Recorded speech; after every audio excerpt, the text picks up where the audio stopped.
Welcome to WeddingWire India's webinar, everyone. This webinar is on decoding wedding accessories in the time of Corona.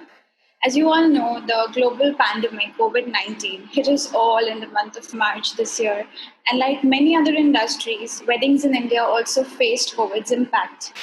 At WeddingWire India and our global brand, the Not Worldwide, we very strongly believe that love is not cancelled. And no matter what, couples are planning intimate weddings with 20 or 50 people in attendance. Couples are planning ceremonies at home as well as other venues. Guests from all around the world are actually attending these wedding celebrations over Zoom call. It's a new world of weddings for all of us, right? But couples must also be shopping for jewelry and accessories for their intimate weddings. How is the wedding industry and the wedding accessory industry really adapting to these changes? That's what we're going to find out today with all our panelists here. I would first like to ask a question to Sohela from the brand marketing team of WeddingWire India. Sohela, could you please tell us about the current trends that we are seeing in the wedding space right now? How are couples really navigating through this? How are they planning outfits and accessories for their lockdown weddings? So thanks, Ramela, and I welcome all the panelists here. So the current trend, as we all are seeing on our social media platforms, that a lot of couples have started hosting intimate weddings either in their houses or over Zoom call, and hosting at venues also. And with such shortage of time and resources not being there, so a lot of brides are actually have started opting for heirloom pieces from their mothers and from their grandmothers' wardrobes. A lot of people are also leaning towards online shopping.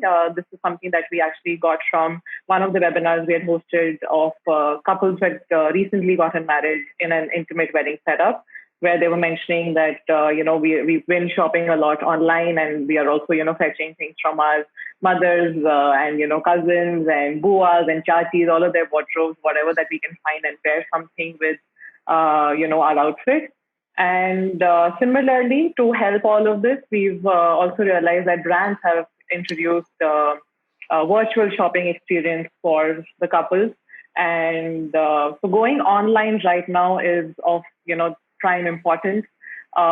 Whichever brand has an online presence is definitely gaining a lot of couples and, eyeballs right now, because that is one way of shopping. There are not a lot of walk-ins happening. And as we were just discussing a couple of minutes ago, that walk-in these days is like a blessing that a brand can actually see. So it's great to see how all of us are adapting to the new normal right now, and however way that we can actually help the couples to get married. Amazing. Thank you, Sohela. My next question is actually for Rahul, because we're talking so much about how the in-store experience is always important for wedding jewelry shopping. I think we all have always believed that it's all about the touch and feel when it comes to bridal jewelry shopping. But there's been a change in this current scenario, and so many of us have heard about how people are moving to the online space. What is your opinion on the same? What do you think is changing and how? I totally agree that it's a big adaptation which we all need to cater to, and we all need to look forward and come out of it eventually. In terms of the in-store experience, I would say that we are thankful to technology because we have come a long way. Even if the client is not sitting right in front of me, we have such a technology that we can make them feel how the piece will look on them in terms of how we are shooting our product, how we have the e-commerce products listed, and moreover, how we are giving the FaceTime call attention to the client. In terms of the feel of the jewelry, of course, it won't be possible to do that online, but it's naturally the word of mouth that spreads in that case. Like, for example, if that particular client have not purchased from you ever before, somebody in her family or some relative might have purchased or might have visited your store. So you can always give her the surety in terms of the touch and feel of jewelry, but in terms of how this jewelry is going to look on her, that I'm sure how you're shooting your product, that matters the most. Like, I have my website live from almost 7-8 months, and I think it was a blessing for me in the lockdown period because I could receive orders even in the lockdown. So that's one very important factor. And even before the lockdown period, when there was nothing like this, like we had overseas clients who have always purchased from us through online. So for them, it was never an in-store experience like how it happens. And I would rather say that, jewelry in a way, it's better than clothes, because in a clothes, even if you have a small fitting issue, that's like a major mess. But in jewelry, it's still a blessing that you can see online and you can buy. Okay, perfect. That's a lot of new insights for us. Because I feel that a lot of couples that we were talking to have been saying this to us, that online has been a very new space for them to venture in. So thank you for all the inputs. I would now like to ask Avika. Avika, speaking of jewelry and the shopping experience, have you implemented any new methods or techniques to make it easier for your clients to shop? So for now, I mean, we've always believed that any client we get, we make it a very personal experience. And I feel like, through the lockdown and stuff, we're being able to give our clients a lot more personal attention. And even with the bridal clients that we're receiving now, we always have like a conversation with them and what sort of look they're going for. And I feel like before it was more like they would come and see and there wasn't that much personal interaction. But now, I feel like we're individualizing the pieces a little more. We're having more conversations with them. I mean, it is online and we are they're only seeing it through like a FaceTime or a video call, which obviously maybe they would prefer to do it in person, but we're trying our best, and I feel like, they are getting to look at the necklaces, look at the pieces a little more. And it is, it is a different experience, but we try to cater to most of their needs and make sure they get what they're looking for at the end of it. Okay, this actually inspires a question which is unplanned, so I won't direct it to one person, but this is for all of you here. Do you think that social media pages have somehow turned into lookbooks for clients now? Are you getting more leads through social media or Instagram? Anybody who is experiencing this is open to answer. This just came from... I think that social media was always there in any which way. I think that's your backbone of all the firms that we represent and have. I mean, ever since Instagram came in, I think it overpowered everything that we do. We're probably realizing it more now, and because this is the only medium that is there, and so we're realizing the value much more. Even prior, you could live with just being on social media and sell out. The power of it comes now more because that's the only medium that's there. Also, adding on to what you're saying, I feel that forced pause that we all had going into mid-March really made us look at our social media in a new light. So brands started reevaluating, how do I want to position myself on social media? Am I, I'm talking about Zariin, for example, we went back and looked at our insights far deeper. And while, of course, you have to have your communication about your products and your new collections, but it also was a good time to reevaluate your connection and your storytelling to your customers and your followers. And I think that made a big difference, because while the customers' average time spent on social media and Instagram has increased, they're also bombarded with information from all over. So the more you have clarity in your thought process and how you want to connect with your customer, the better it is. So yeah, it has definitely been on the upswing.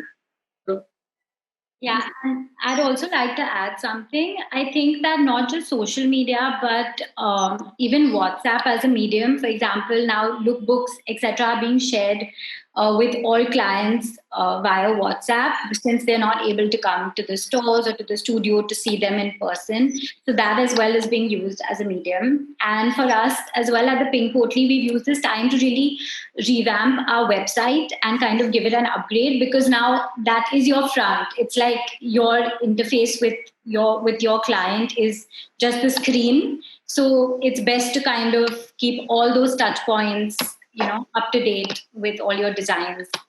Exactly. Amazing. To that, I'd like to add also. So I've been only online mostly. So I launched around 4.5-5 years ago. And we've always been in the online space. So for me, my front was always online. So our focus has always been on making sure our size charts are absolutely perfect. And, there's always been a personalization with our customers in terms of WhatsApp. For the longest time, even now actually, on WhatsApp, if you go on my website, it's my personal phone number. Because I feel like the way I can guide a client on what their correct size, because it's the juti, it's like people have preconceived notions that it may be uncomfortable, and maybe what is my size, and okay, what goes with my lehenga, and there are so many questions that come along when it's on. The lockdown happened, I was to an extent, I was glad. I was like, oh great, there's going to be more push online, so people who were shopping offline will also come online. So great, because I'm established online. And then I just realized that everyone, like you, one of, I think Zariin mentioned, Megha, I'm sorry. Yeah, like that everyone's being bombarded. Everyone, like literally you open your stories and every third post that comes on your stories is a sponsored ad. So where I feel social media is playing a great role in being able to reach out to its customers. I feel like we shouldn't, the algorithms of Instagram should be a little careful in not to saturate the audience also, and the target, of course, Instagram's working on the algorithms perfectly to make sure, their TG is targeted perfectly. And, it doesn't lead to people getting unfollowed and stuff like that. But yeah, definitely the fact that everything is coming online, you have so many more eyeballs, so much more is in your control in terms of being able to, reach out to your audience. Because when you have a store, it's a little difficult to be able to get clients walking in. But when you're online, it's easier to reach out. So for me, it was really, for me, it was like great that, everyone's coming online, everyone's feeling easier paying online. People are not constricted to paying like cash on delivery. Everyone's getting encouraged to do prepaid orders. So that's really great that India is growing as a market going online, because that's the future. Amazing. And I think we have social media to thank for the fact that we're not all stuck and on a standstill even through the lockdown. Yeah. Things are moving, which is amazing. My next question is for you, Santosh. We understand that you recently planned your first ever digital sale. And I'm sure WhatsApp played a huge role in informing and educating your clients. So could you share a few pros and cons with us, cons if any, of course, on how WhatsApp really played a role in the whole sale? Well, we started digital media when we kind of felt that the mood was getting a little bit better. So we started in the month of June, some point of time. And it's not as easy as it just seems to be, because before that you have to assimilate your entire database on your WhatsApp very well from A to Z. And you have to keep the entire link ready of the entire digital sale that's going on. So immediately as you WhatsApp it to somebody, every time that you add on to your digital media sale, it adds on to the link and it passes on to the customers. And of course, the best way around is if you just give a few samples to a few influencers, they talk about it, there's a buzz that's already happening, handhold it with the bloggers to help you out, and you're set. Your digital sale will flourish because you have the help of those. Then the basic things is your payment gateways, which today I think are plenty, from Paytms to Google Pays to all kinds of bank accounts that are there. Plus, I think having an international one helps, because the NRI community is completely passing through the international bank account that is there. And the main medium that we used so much was Instagram. We didn't push our thing through WhatsApp as such, because for me, WhatsApp is yet kind of personal, but we rather do it through our Instagram and social media pages. Though the links were always sent prior, when anybody asked for a product, we send the link of the entire digital media sale. And I think what's required is that you have to answer to every query with a positive note, thinking that you will count on the sale. Because there'll be plenty, like hundreds, and maybe in certain days, close to 1,000s too. But you have to answer each and every one very carefully and positively that this will transfer into a sale. Your couriers played up during this point of time, because they say 2 days and went 4 days and stuff like that. But I think it's understandable. At least the couriers were delivering it. Firstly, I think a digital bank of pictures is the most thing that's required. You have to make sure that you have a nice digital bank of pictures. We enveloped each post with 9 and 10 pieces in each post. So that what happens is even when you do your ad spends and stuff like that, it's divided for those 10 pieces rather than the front one piece itself. So it's a good amount of maths that you need to do to it. And I think that was my high street at the present moment. Amazing. Some really valuable points out there, and I'm sure a lot of people will be able to benefit from it. Thank you so much. Okay, so my next question is actually to Pranati. Considering that we are looking at so many online deliveries right now, I think people who are sitting at home are also very paranoid about precautions and safety. So, what are the measures that you are taking to ensure that the products that you are delivering are sanitized and packed before they're shipped to your customers? Yeah. So I think given the current situation, it's extremely important to take these safety measures to reassure all your consumers. So not only to take them, but to also communicate to them what measures you're taking. We at the Pink Potli have been taking special measures ever since we've resumed our operations and deliveries. A few things that we've started doing is, so when we get our final pieces from the workshop, we quarantine those pieces for a few days. Because as you may know, each of our pieces is hand embroidered and handcrafted. So it passes few hands before it reaches the final stage. And, we have a few workshops where it's going around. So we like to keep the pieces sitting in our studio for a few days before we add them to the inventory and send it out. Another thing that we've done is we've kept 1 to 2 people specifically just for the quality checking and packaging to minimize the points of contact. So it's just those people who are packaging and handling your final pieces that are being dispatched. And they, of course, are taking all the measures when it comes to wearing gloves, wearing masks, and sanitizing your hands all the time. Our packages as well are being sprayed with a disinfectant to sanitize them before we hand them to the couriers. And of course, we make sure that all the courier partners that we've tied up with, that they're following all these strict safety and sanitization, when they're handling and packaging and transporting our products. Thank you so much. Have any one of you opened your stores yet? I think Zariin is opening by appointment. We are also open from almost 2 months. Yeah, I guess all our stores are opened. 4 in Bombay, 2 in Delhi, Hyderabad, Bangalore. Everywhere's open. Of course, walk-ins are a rarity, but we all open and safe. Yeah, just that I think we all are working in a particular time frame, but then with all full precaution, we all are working. And moreover, at this time when we have a lot of time and we all are at the store, I think there are a lot of other things that we all can do, and which is, of course, fruitful for the business in near future. That is what I feel. Okay, so what are the top of mind precautions that you are taking when people actually visit your store? Are there any specific things that you're doing? This is for me. Should I answer that? Yeah, because your store is open, so it's open. So see, from all general precaution which we have in terms of getting them sanitized at the entrance, and we are also requesting them to put off their shoes, or which is giving them shoe covers. The temperature check is going on. So these all are general things which I'm sure everyone is taking care of. With jewelry, like she just mentioned about Potlis, of course, how it's handmade, but it's a little bigger product. But jewelry is a more miniature product. So with that, and you cannot even sanitize jewelry, you cannot even spray on it, because we have a lot of Jadau, Kundan, Polki stuff in it, and it's all Meenakari at the back. So in that case, of course, right now, UV lamps are helping a lot. So the UV technology, we have a UV lamp with which we just sanitize this. Of course, we quarantine the product also for some time, but practically it's not possible. Like if a client has tried this set and then we just have to leave it for another 2-3 days, that's practically is not possible with all the jewelry pieces. So in that case, we are just keeping it under the UV lamp. And wheresoever we just have a plain metal jewelry where we do not have any stones or any kundan meena into it, then of course we are just wiping it off with the sanitizer. I think what you also get nowadays, as this is for everybody in the jewelry field, you get these boxes. They're larger in size depending upon what size you want to put.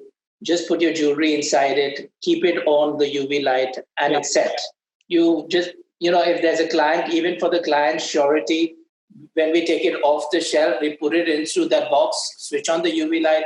Your customer is one, because she knows that we are taking care of every precaution. Then she's really happy to put it on and wear it because she knows that it's taken care of. Okay, That's amazing, actually. Thank you so much for sharing that input, Santosh. I think all of us will agree that right now is also a very important time to think about our karigars. Drishti, would you like to share with us if there is anything that the brand is doing to support your karigars right now? Are there any special schemes or campaigns that you have developed as a brand to help them out at this point of time? So, touch wood. Luckily, there's other than the 21 days of the lockdown, um, 7 days out of that, I had, like I had stopped my ads, etc., on the website because like everyone was just uncertain what's happening, what's going on. We were calling our delivery partners, and they weren't being able to tell. They're like, no, we're not doing any deliveries right now. And so, other than those 7-8 days when we completely went on a lockdown and we weren't working, from I think the 1st of April, we resumed work in terms of my karigars in their own areas. Like my karigars are from Chandni Chowk. So they have their own units there as well, other than when they come and sit under me. So they literally, they'll call me and they were like, I said, aap kaam mat roko. आप काम करते रहो. So whatever work I had with them, because the day I went back with my website and I just announced that, guys, we're back on, we're offering a discount. The day deliveries are back, your shipment will be out. I was shocked to see this response. I was getting orders. I was getting just by giving, like, I did this lockdown 21% off, and I just said like my entire website is on a 21% off. Just like to have a little bit of engagement on the website, and I did like a video on my Instagram, and all my customer, we usually go on only one sale a year. So when I went on a 21% off on my entire collection, including a collection I launched like literally 15 days before that, I got a good response from my clientele that already followed me. So I didn't feel the need to stop my work at all. The only difference was they didn't have to come and work at our unit, which was actually great because they didn't have to do any transport. They were working from homes. So at least in my case, I never stopped their work other than 7 to 10 days. So there were no issues in terms of payments. There were no issues in terms of their salaries because my work went on. So I don't know if I'm going to be helpful in answering this because for me, I never stopped working with my karigars. Touch wood. Okay. Yeah. Thank you. Is there anyone else here who would like to add some inputs to this question? I would say I was in a pretty much in the similar situation where I just let my karigars work and they continued their work. Of course, we all have gone through some salary cuts and something has happened with everyone where there was entire lockdown in the first few months, nobody was working. Other than that, the work was on and what we could do, like even if the Piroi guy is doing something, so I just try to motivate him that don't just give up, just try and find new combination, try and do something which you cannot do otherwise. And all those other styles which were just ending and they were just with them, they were not able to complete it because like if, for example, they have to do a jal out of the pearl, which he said that, okay, bhaiya, main karunga, and that took like almost months to him. And now he had so much time that he could actually invent new things and new techniques. So that was the positive side of that. And this is how kept them engaged, basically. Okay. Thank you so much. Thank you for your input. All right, moving forward, this question is actually from Mamta. Mamta, would you like to tell us how an accessory brand could actually shift to a more sustainable and environment-friendly production technique right now? Because everyone in the industry is actually talking about how important it is to look at more environment-friendly policies and techniques at the moment. So any thoughts on that? So, fashion, as we all know, is one of the biggest contributors to pollution. But the good news is that now both brands and consumers have started gravitating more towards making conscious choices and conscious decision, and hence sustainability is coming to the fore like never before. But then we also have to know sustainability is not just checking a few boxes, in terms of being environment friendly, and it's a journey. And there are few steps, very actionable steps that one can take right away while you work on your bigger macro plan.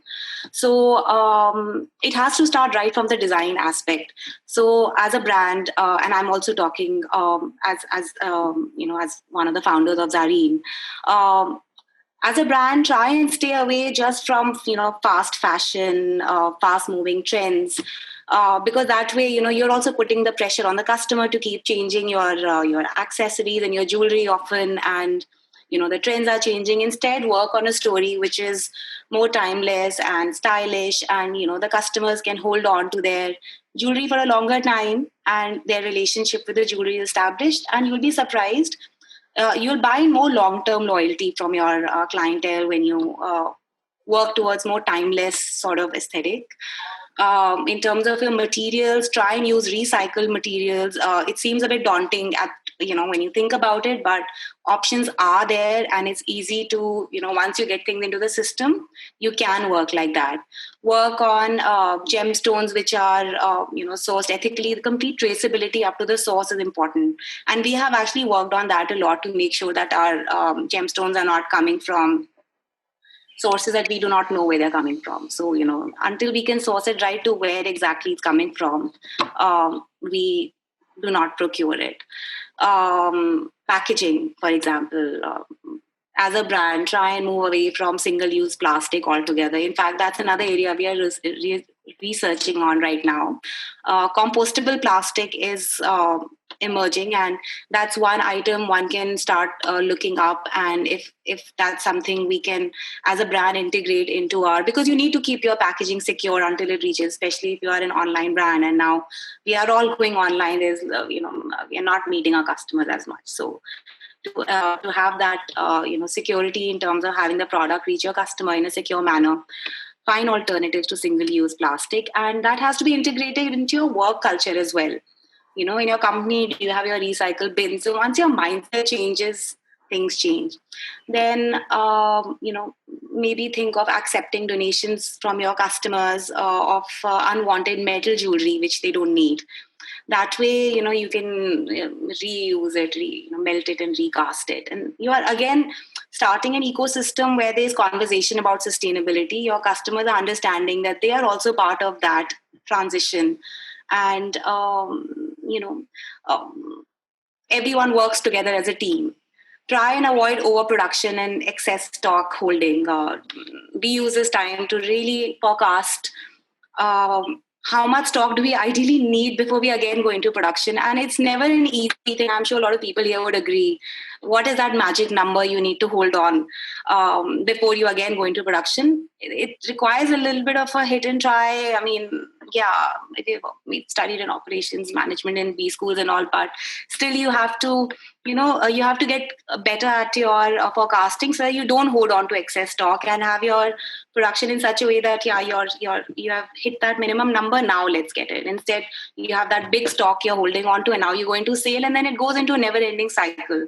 So I think sustainability is more of a mindset, and you have to keep taking baby steps towards it and get the buy-in from your customer as well, and then only we can have long-term shifts. Awesome. Thank you, Mamta. This actually reminds me of a conversation I had with a real bride in the month of April, because a lot of them were postponing their weddings. So they were telling me, maybe we have to change the jewelry, because the jewelry we got was actually for a summer look, and now we're planning a wedding in winters. So what will go with velvets? So yeah, the forecasting point really makes so much sense here. Thank you. Rahul, is there any special type of jewelry that you have seen more demand for during the lockdown period? Because a lot of intimate weddings are happening. I would say that the classic is always in demand. Whether the world changes, whatever is classic will always remain there. But moreover, as now the mindset of the clients has changed, I would say that in terms of jewelry, people will prefer more minimalistic pieces. Not everything which is too over the board, because the wedding gatherings are limited, and the brides are more often are opting for their own heirloom piece, but the add-ons, whatever is there, matha patti, heartful, anklets, everything, so that they're opting for in silver, even if not the main bridal set. And multifunctional and detachable jewelry, in terms of how you're giving ideas to your client. You can always push your product. For example, a matha patti can always be worn into a necklace. A heartful can be disintegrated into a bracelet, bajuband, rings. So like I had a client over and I actually revamped all her pieces from her wedding trousseau. So more of such kind of pieces, and also in terms of revamping the old pieces, like adding new color, adding new stones to it. So this all is what is trending right now. And in a way, we tried to make lockdown only as an inspiration for some of the pieces. Like we did special lockdown monograms for our kaliras, in which we have given the initials. I have a picture of it. If you want, I can share it with you right here. So I'll be needing the screen share allowance from your end. That's possible. Is it possible to share the screen? Yes, you should be able to now. Okay. Yeah, so I'll just show it to you. So in terms of those, and also, we did a lot of lockdown Rakhis for our clients. So the entire theme, I'll show you the Rakhis first. So we did a collection of Rakhis, which got a very good response in terms of, are you guys able to see? Not yet, no. Not yet? Okay, so what I'm trying to say, I don't know why it's not showing to you, though I have started screen sharing already. Can you see it now? Not me. Okay, I'll just give it a try. Yeah. Okay. Yeah, so see, we did a lot of Rakhis in terms of like what the brothers have missed the most in the lockdown. For example, we did go to gym Rakhi, like whosoever is missing gym. We did a Rakhi for a foodie brother, like whosoever couldn't eat outside. We did a Rakhi for a party animal brother. So this was our collection, which was inspired from the lockdown days. And this is like for the traveler brother who missed a lot of travel. So we did these kind of pieces. And also, like I'll show you, we did these monogram kaliras in which we have the DNG in the lockdown, like for whichever wedding which happened in the lockdown. And giving a lot of customization ideas to your client in terms of the date of the wedding. And then we have a lock, and then how we have customized a heart in it. So this all was like a sale booster for us. Awesome. These are all very cute. Yeah, thank you. Thank you so much. Okay, thank you. Avika, would you also like to share some jewelry styling tips for brides who are planning to wear heirloom pieces like heirloom lehengas and saris for their intimate ceremony? I mean, personally, even I have a lot of my grandmother's jewelry, which I absolutely love, and I would also like to wear it at my wedding. But I feel like, you just want that little bit of modern touch, or you want just a little bit of the new with the old. So what we tend to do is, if a client comes to us with like a heirloom choker, we try to get something to match it, like layer it, get things to go with it, and like do the bangles, do the rings, do all of that. And we also like, maybe customize it a little to go with the lehenga. I mean, with the whole lockdown situation, we're getting actually lots of brides like FaceTiming us and showing us their outfits, or like sending us like a little sample of their outfit so we can put it together with the jewelry to see how the colors go. We're also seeing like brides tending to go for like things which are more wearable in the future, and not just something large, maybe something which they, like, how Rahul said, can like later be worn like multifunctional, or like, which like even which later on they could wear for someone else's functions. I think it's like becoming a much bigger thing now. And I feel people are like a lot more aware of what they're buying and what they're spending money on. So yeah. Okay. Thanks, Avika. Santosh, would you also like to add some accessory styling tips for our grooms for the lockdown wedding? Grooms, yeah. Well, I think that grooms are no more playing second fiddle to the bride. They have requirements, they have wants, and they have no qualms asking about it. I mean, times have changed, not just for the lockdown, it was even prior to the lockdown itself. And there's a whole list of things that they wear, from layered pearls to semi-precious stone strands to brooches to button sets and to the kalgis. I think the whole thing of adorning the crown with the kalgi is beautiful. I mean, you have the crown and then you just put the kalgi in it. I think that just finishes the bride's look to it. Also, they wear the polki strands in true Indian spirit. Like if you see the old Maharajas also, they were, of course, real. We're not into real jewelry, but the entire polki layering of strands, layers of gemstone strands. And the button sets, I think, just gives the groom that he's a stylish labeled groom, where you have those 3 buttons on either sides of the sleeve and you have the 6 buttons in the front. And I think not many people are doing this groom bit, which is a very niche market, but it's a wonderful market. I mean, earlier we used to, other than grooms, we always did cufflinks year-round since years and years and years. And over the last 3 years to 4 years, we've been concentrating a lot on grooms too.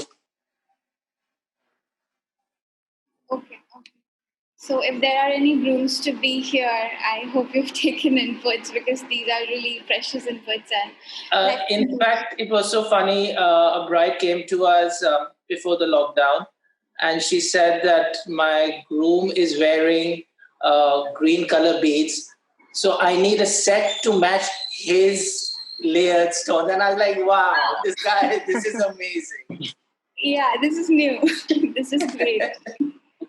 But I can add a point to this. So see, whatever Santosh has said, it's all right. I would just like to add that if you can give a little personalized touch in whatever the groom is wanting, or like whatever he want to, whichever way he wants to get accessorized. Like we did a lot of personalized photo frame brooches in which, for example, if there is someone in the family who's not there anymore, so they can carry with them on the wedding day. Like we did a lot of photo frame karigars. We did a lot of pocket square brooches with the photo frame of their late father or late mother.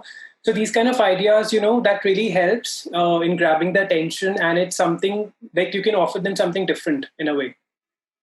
Yeah, this actually adds a very strong emotional element to it. Absolutely, yeah, like a memoir jewel kind of a thing. Yeah, true. Thank you, this is beautiful. Also, Drishti, you must be customizing a lot of jutis during the lockdown period also, because maybe brides are more comfortable wearing jutis at home. What are the trends that you think are in demand? What's really going on in that sector? So, in fact, last year I launched wedges, because a lot of brides who would buy jutis from me for their trousseau or for their, their haldi ceremony, or would be like, okay, listen, for a cocktail or for mehendi, we would like for our function day, the day we're wearing lehengas, we would like wedges, like we need at least 3-inch of heel. And I decided, anyway, I put myself also like to really wear heels because I'm only 5'5". So I launched an entire collection of wedges and I got a great response. And this year, when I was like sitting and ideating on my Autumn Winter 21 collection for wedges, I realized that almost everyone who's calling me was just asking me for juttis. So this one client of mine, she's been a client for a really long time and she's getting married. I asked her, I said, you don't want wedges? She's like, no, I'm getting married at home with literally like 65, 70 people. Like, I want to be comfortable. My lehenga is not too long. I'm going to be wearing juttis, which are gorgeous. And, I don't want to look at going into wedges. So what I did realize is a lot of customers that were coming to me, a few of them were like, I don't know, what if, maybe I don't want to wear jutis like all night. I want, I just want something to be slipped onto. So I'm actually working on back open jutis now. So it gives you an entire space of being able to fill the embroidery over there. You guys can go on my Vian's page and check it out. I just launched my first back open juti like 3-4 days ago. And that's something that so many brides call me and like, oh my God, thank God you have like a slip-on in juti. So we get so much embroidery also, and we don't even have to be constricted in like a closed shoe, can, like, especially during fairas, like utara, and you can just wear it back and it's a lot easier. So I'm definitely going into that. Also, we offer a lot of customization in terms of all my designs can be changed as per any color. Like they can just call me and be like, my lehenga is this color. They can send us the swatch and we'll make the exact same design with the swatch that the bride has shared with us. Along with that, they like to match their clutches also. So we also do matching potlis and clutches. So all the brides, most of the brides that I've been speaking to, nobody wants to wear heels. Everyone's into jutti. So I was so glad that, so many girls are going in for this. And other than brides, I mean, the bride's sisters and mother are equally important. They do as much amount of shopping. My brother got married like 6 months ago. I know how crazy I went. So they are also very important. The mother of the bride, the sister of the bride, the sister of the groom. So all of them have been coming to us and like, we want to wear like gorgeous juttis which are full of embroidery, and trousseau was always a part of it. But I'm so glad that juttis are becoming a really big part of being accessorized with saris and lehengas as well. The heel concept is kind of being pushed away. I don't know if it's just for lockdown. I'm assuming because it's a small gathering, a lot of people are doing it in their gardens and in their homes. So, you don't want to be roaming around maybe with 3-inch heels, and you're so much more comfortable wearing juttis anyway. And they're so pretty and comfortable. So, yeah, back open juttis was something that I also went into because the demand for juttis was so much. So, like having slip-on juttis was just an addition to all of it. So, yeah. Awesome. We do hope that this trend is here to stay because who doesn't like comfort, right? Right. Thank you. So, since we're talking about modern accessories, Pranati, would you like to share some tips on how millennial brides can maybe actually style their modern accessories with their wedding ensembles for all their intimate ceremonies? Yeah. So I personally think that an intimate wedding doesn't necessarily mean that it's simple or basic. Intimate to me means it's more special because it just means that you have your very close friends and family who are attending the wedding.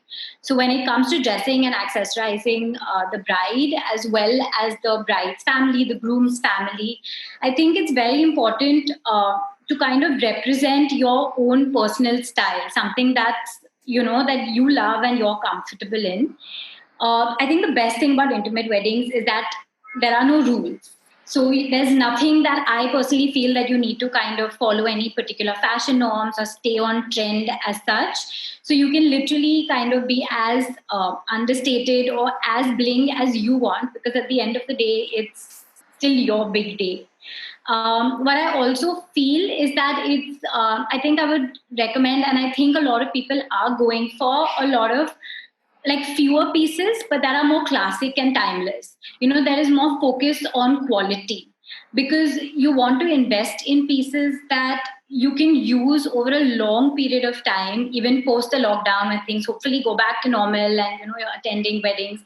So I think, and also when you're having an intimate wedding, I think the people, like there's a lot more people in close proximity, for example. There's going to be natural light versus bright banquet kind of lighting. So those are things that, you need to also keep in mind when choosing your accessories, your potlis, your jewelry, that the detail and quality is more important. So when it comes, I would definitely also recommend brides and their family members to accessorize carrying a potli, because at the end of the day, you do need to keep your essentials close to you. So even if you're having a small wedding in your garden or in a private venue, I think it's really important to, just maybe put a long strap on your potli and sling it and be completely hands-free and still kind of enjoy your event. Very thanks. And I think all the more now because you have to carry mask and sanitizer. Absolutely. You need your potli to put everything. Yeah. True. Right. So I think we should also talk about a very important factor of weddings, which is wedding favors and gifting. Mamta, would you like to share some trend insights with us about, what can be gifted to your guests, etc., during these wedding ceremonies? Yeah. So I think we all established that weddings have changed from that whole extravagant, massy affair to more intimate, core, and like a core group of your friends and relatives. So with that at the center, then you're looking at giftings which are more personalized, more thoughtful, and things which I feel can be wearable, usable, and not just the whole approach toward gifting and not be I've given, it's done, it's more personalized and it's more it's thoughtful. So I feel jewelry is something which definitely resonates with these factors, because we are getting a lot of brides who are buying for their bridesmaids or their friends. They'll get the earrings or mang tikas, and the band of bride and bridesmaid would be dressed alike with the jewelry. And again, here the bride is not, and this is not just during COVID.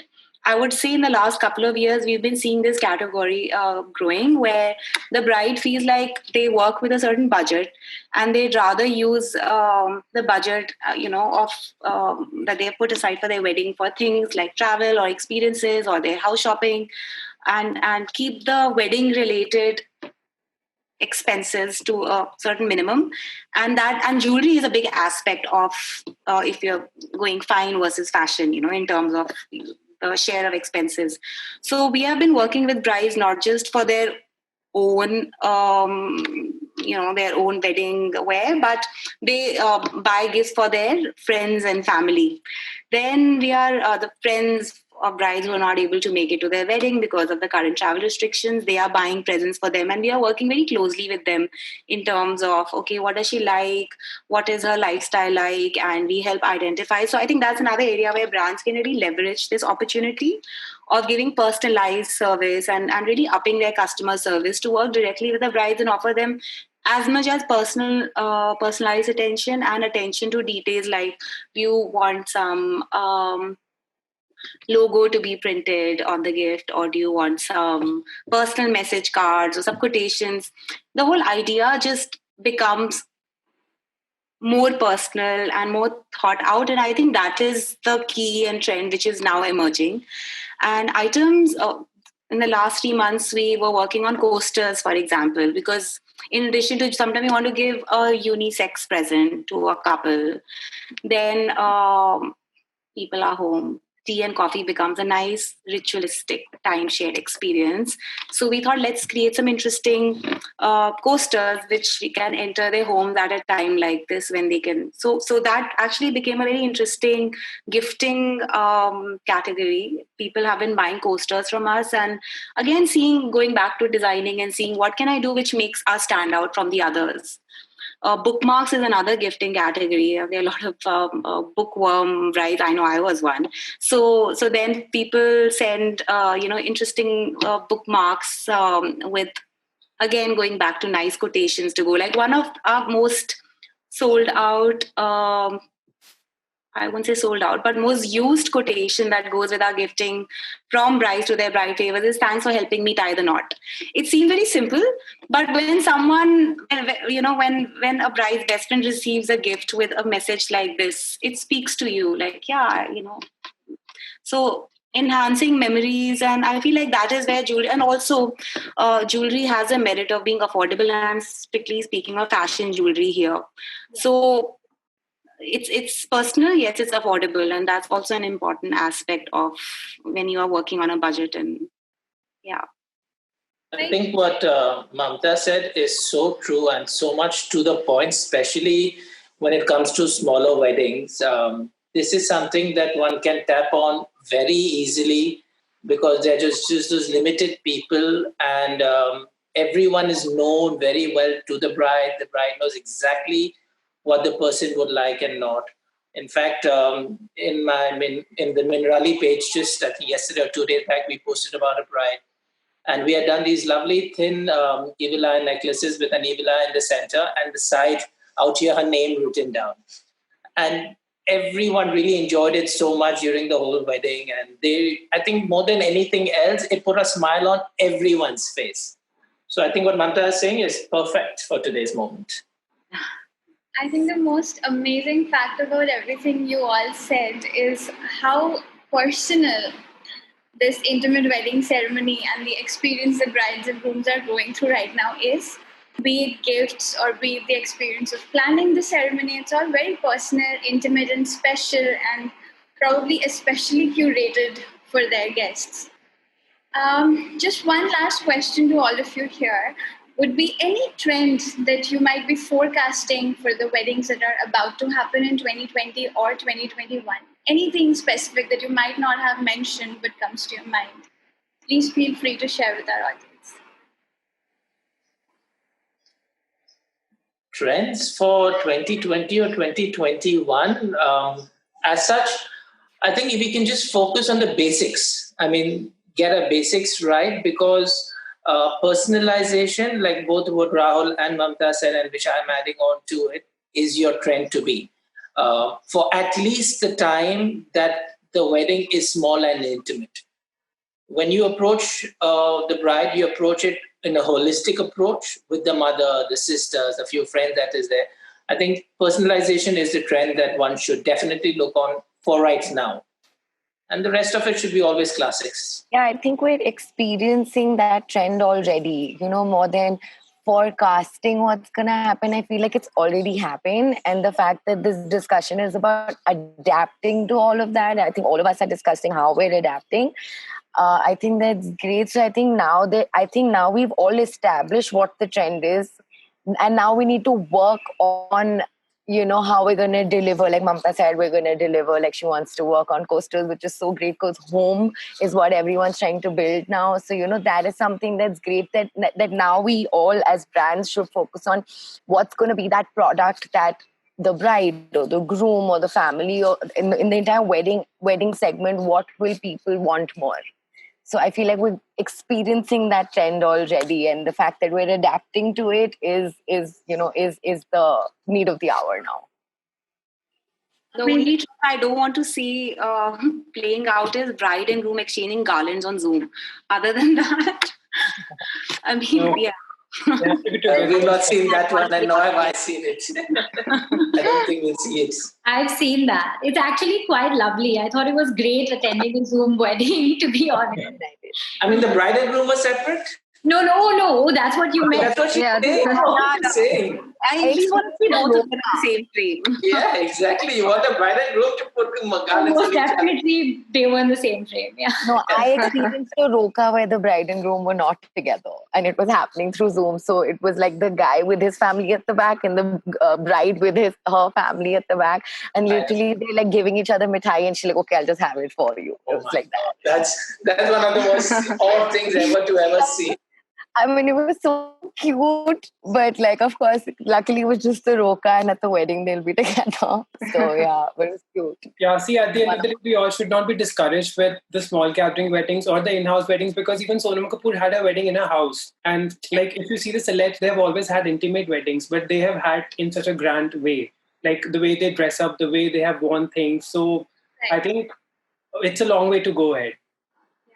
Like Anushka and Virat have also established amazing example for all of us that even if it's an intimate wedding, it does not have to be a simple wedding. It can be something very special. We can set altogether a new trend. Exactly. Thank you so much. I think all of you have really helped us establish the point that we have been always trying to say to our couples and our vendor family, that love is never cancelled. It's eternal, and no matter what is going on in the world, love finds a way to celebrate itself. And that's exactly what couples have been doing during the lockdown also. Thanks a lot. It was wonderful having all of you here. Thank you so much. Thank you. Thanks for having all of us over. Thank you. Thanks. Signing off from WeddingWire. Thanks, WeddingWire team.